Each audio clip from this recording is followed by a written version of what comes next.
Expelled college students, why were you expelled? Story 1. I had a particularly rough semester and got a D in a class that I had previously dropped after about a week the prior semester because my schedule was too busy then. Department rules say that you can't attempt a class for credit more than twice, including drops, so I got kicked out of my major. I was 14 hours away from graduation at the time. The academic advisor said that I could either change my major, so basically start college all over, or screw off for a year and then come back on probation. So I guess I'm not expelled per se, but I'm taking an involuntary gap year. Story 2. Currently I'm aware of a group of international students getting expelled from my school. They've been whispering to each other during exams in another language, and as luck would have it, my professor happens to speak that language and has been slowly building a case against them without them knowing it. The kids somehow also got the solutions to every homework and exam last semester, which is very similar to what we've been assigned this semester. However, the kids are so lazy, they blindly copy whole solutions,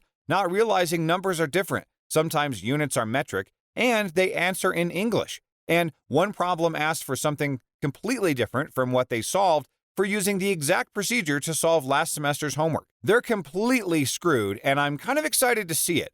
One of them had a 3.75 GPA, on the verge of being auto-admitted into our MS and BS program. He's already been cheating his entire college career. We're 2 semesters away from graduation. Plot twist, the advisor to that program is the instructor that is currently building the case against him. So basically, that guy is really screwed. Professor is a savage. He's been grading all of their homework and exams like everything has been fine, and one day unleashed a dossier of justice to COAM. Looks like their academic journey just hit a major speed bump, and they have no one to blame but themselves. I guess they thought that they were being slick, but little did they know the professor is one step ahead of them. It's like they say, cheaters never prosper, and these international students are about to learn that lesson the hard way. And that one guy with the high GPA who was on the verge of being auto-admitted, yeah, he must be feeling pretty foolish right about now. It's almost like poetic justice that the advisor on that program is the one who caught him. Talk about karma coming back to bite you in the butt. Story 3. I was making a search engine for our school teacher evaluation page. It absolutely blew up in popularity, and a large portion of the school was using it, like 5,000 views per day. Essentially, it was like Rate My Professor, except that it used the evals that they forced students to do at the end of the class as data.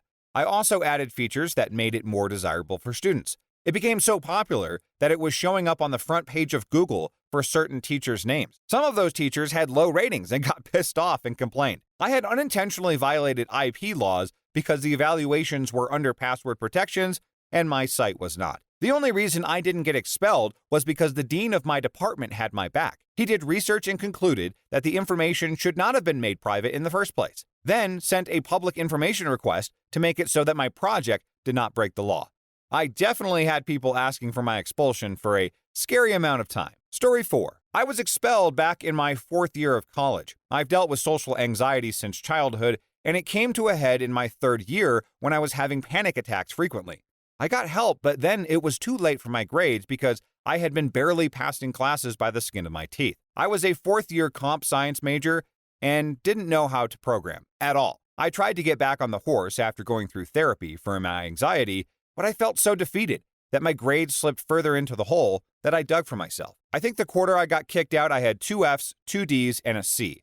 The dean sent me a letter saying I was done with engineering. I took time to get my act together, got a part-time job, lived in a crappy apartment with 7 people living in a small space meant for 4 people at the absolute max. I worked minimum wage and realized that I needed to finish school, so I saw my undergrad counselor many times, who was very graciously helping me. I needed to write out a contract addressed to the dean with my detailed plan of how I was going to prove that I was worthy of being readmitted and the classes that I would take to qualify for graduation. It took a while, but I eventually managed to get readmitted by working my butt off, taking summer school courses, which counted towards my major, and getting a 3.0 average, and then following up by getting good grades once they let me back in. It was tough because I needed therapy for so many years, but I didn't want to accept it until my breakdown in my 3rd year. I wish I had gotten help sooner, but I truly felt that I could handle it all on my own, and I felt ashamed that I wasn't able to.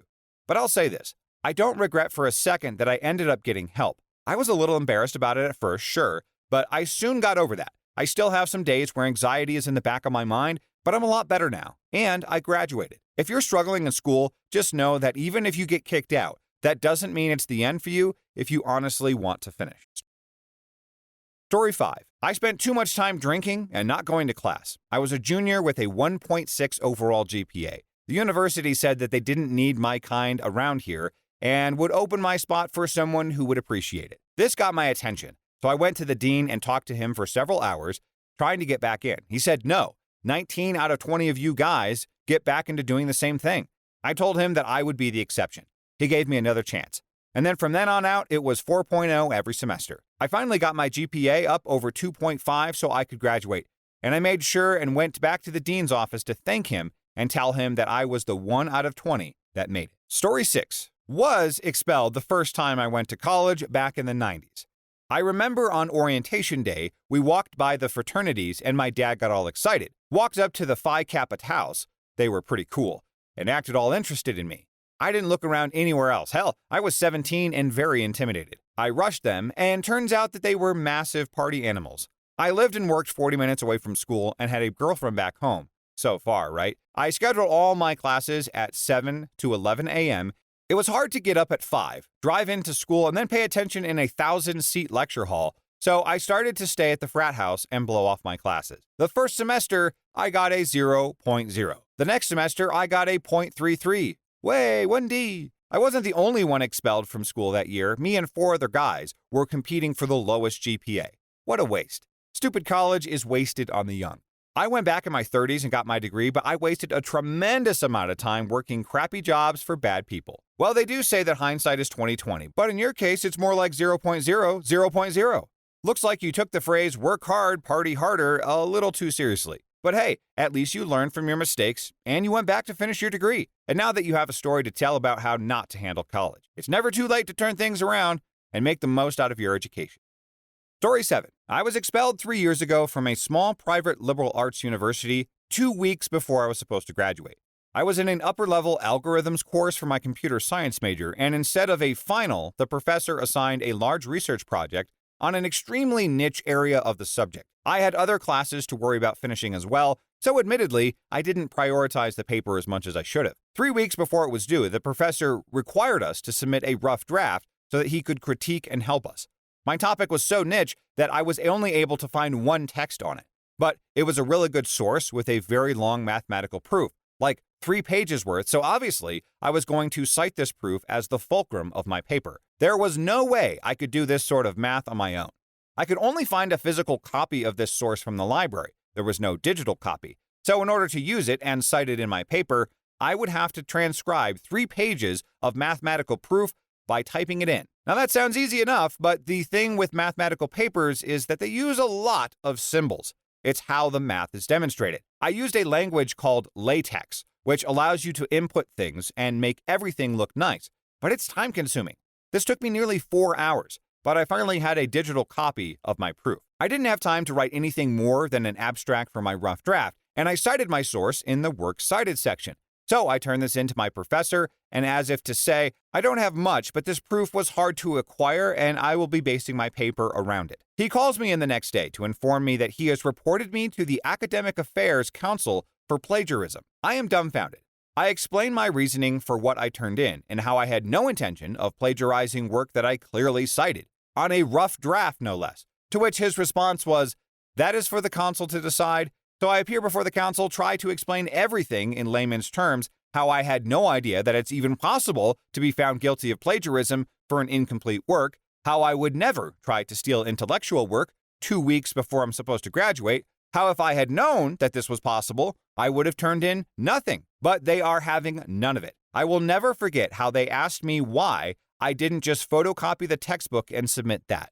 Given that I had a derogatory mark on my record for my sophomore year when I stupidly cheated of my friend's test, they found grounds to immediately remove me from campus. As in, they told me I had 6 hours to pack my things and leave, or they would call the police and I would be found guilty of trespassing. I cried as I had to quickly pack my things and move back in with my parents, who were beside themselves. I later saw a rumor on the campus yik-yak that I had been expelled for other things, which really drove the dagger into my heart. My girlfriend left me later that week, and the silence I received from friends was deafening. I had been deeply involved in the campus community, and at one point serving as the vice president of the student body. serving on the committee that selected the new university president and many other groups on campus. I was going to be one of the 3 students who spoke at the graduation ceremony, and I was to carry our class banner as we entered the ceremony. Thankfully, my story does have a happy ending so far.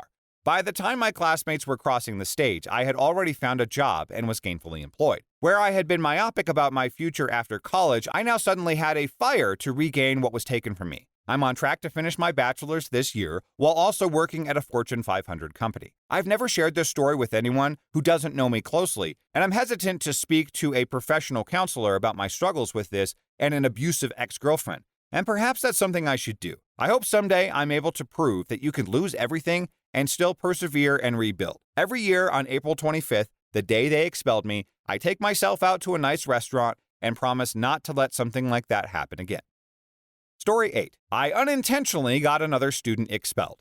We were critiquing websites we had built when I noticed that one of them looked exactly like mine with a few tweaks. I popped open the source and noticed that it was line-for-line copy of my code with a few changes to the CSS. I brought it up to the professor to protect myself in case that he noticed them, though I doubt that I would have been suspected. Mine was more cohesive. The changes that he did make didn't make the site appealing. Anyway, apparently it was his 3rd time plagiarizing after twice you go on trial with the school. If you don't get expelled then, a 3rd time is a nail in the coffin. Story 9. Failing grades, insane roommates, and theft accusations. I bombed out due to massive stress, appealed, and got back in. I was going to the Art Institute of Philadelphia, one of the few places I legitimately consider hell on earth. The school paired me with various roommates who had severe issues. Nightmare fuel. The entire dorm was terrible. People were constantly kicking or punching body-sized holes into and through walls. Elevators would drop multiple floors while you were in them. It was a nightmare. And then, one winter, a fire alarm started going off every single night around 2 a.m., and we'd have to evacuate the building into the dead of winter. Nothing quite wakes you up like fire alarms and freezing cold. I mentally started to lose it. My grades dropped, and I failed the semester because I could never sleep. Between the fire alarms and overwhelming funk, I was always getting extremely worn down and stressed. This continued on, and one of the dean calls me in one day and accuses me of credit card theft. According to the school, I had stolen a credit card from one of my roommates and had racked up a massive bill at Lane Bryant, and they had proof. Now, Lane Bryant, which I didn't know at the time, was a women's clothing store that specializes in plus-size apparel. It was implied that I was buying these for my girlfriend, but I had to point out to the school that I was not into women. They changed their story to the fact that I must have been buying them for myself, implying that I was a cross-dresser. I kind of lost my stuff and asked them to provide any shred of proof to back up their claims. They had none, but proceeded to harass me about this crap for weeks, demanding that I pay back the money that I never took, or they'd have to escalate things. Then I ended up with a roommate who was caught growing illegal substances in my closet. He got caught, but the school decided that chaperoning the guy was not their responsibility, and the guy ended up stealing half my stuff, to which the school was like, well, did you have insurance? No, not our problem. Please get out of my office. After that, everything tanked. The stress piled on, and the plurality of crap that exuded from the school got to me, and I failed out. As I said, I was able to appeal, get back in, and later graduate. It sounds like you went through a bit of a wild ride during your stay at the Art Institute of Philadelphia. With insane roommates, malfunctioning elevators, and fire alarms going off in the middle of the night, it's no wonder that your stress levels skyrocketed. And to top it all off, you were accused of credit card theft and even accused of being a cross-dresser. It's a good thing that you're able to appeal and get back to school, though. I bet you have some crazy stories to tell from that experience. In the comments, does anyone else have an experience about a university just being completely crazy and irrational? Story 10. Was expelled my second semester at a northern U.S. school, think Michigan, Montana, North Dakota. It was my second semester being an older transfer student from the Mid-Atlantic. I ended up slipping on ice and fractured my femur, my humerus, and 2 fingers on the ice outside my apartment. So I spent 3 weeks in the hospital during that time recovering and doing PT. I finally got home. My apartment was 30 minutes away from campus, since I couldn't drive, nor did they have cabs that I could afford or public transit. Ended up failing everything and having to move back home. Only a year later, I found out about an office that can help you out with getting tuition back and expunging your record of classes due to medical issues. I had to wait a year to get back in. This year, I'm finding myself in the same situation with aplastic anemia and I only got diagnosed 1 week before my insurance expired. I'm 16 credits from graduation, and I'm stuck with the bureaucratic processes of trying to take classes of the summer. It will probably take me to mid-July, which means I have to come back in the fall to finish up. I'm about ready to give up. Story 11. Not me, but a guy who lived on the floor below me my freshman year. Dude was already a nuisance. He got drunk and wandered into town one night, broke a window on a private residence because he thought that it was our dorm. Got arrested for breaking said window, and when the school found out, they told him that if you got into any more trouble, either with the police or the school's internal justice system, which is actually decent, it's student-run, that he would be thrown out. Same goes for getting transported to the local hospital due to excessive drunkenness. Now, cut to Halloween night when his roommate found him passed out covered in vomit on the floor of his dorm room. He tested positive for a lot of things. I'm pretty sure he was kicked out before he even got to the hospital. Story 12. Not me, but a friend, let's call him Ben, was expelled his sophomore year. Ben came from a very conservative Christian family. His father and grandfather were pastors. Ben went to the same religious college that they did.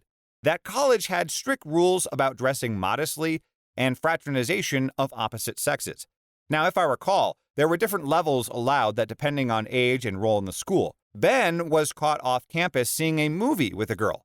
Apparently, they should have had a chaperone. I think it was also not the first time that they had broken the rules, but Ben was promptly expelled. His parents were so upset that they sent him on a year-long mission overseas. Ah, the perils of breaking conservative religious rules. Poor Ben must have been really wanting to see that movie with the girl to risk expulsion from the school that his father and grandfather attended. It's a shame that the school didn't have more understanding or flexibility in dealing with students who break the rules. And getting sent on a year-long mission trip overseas, talk about a harsh punishment. I hope Ben was able to learn from his mistake and maybe move on to a more accepting school or environment.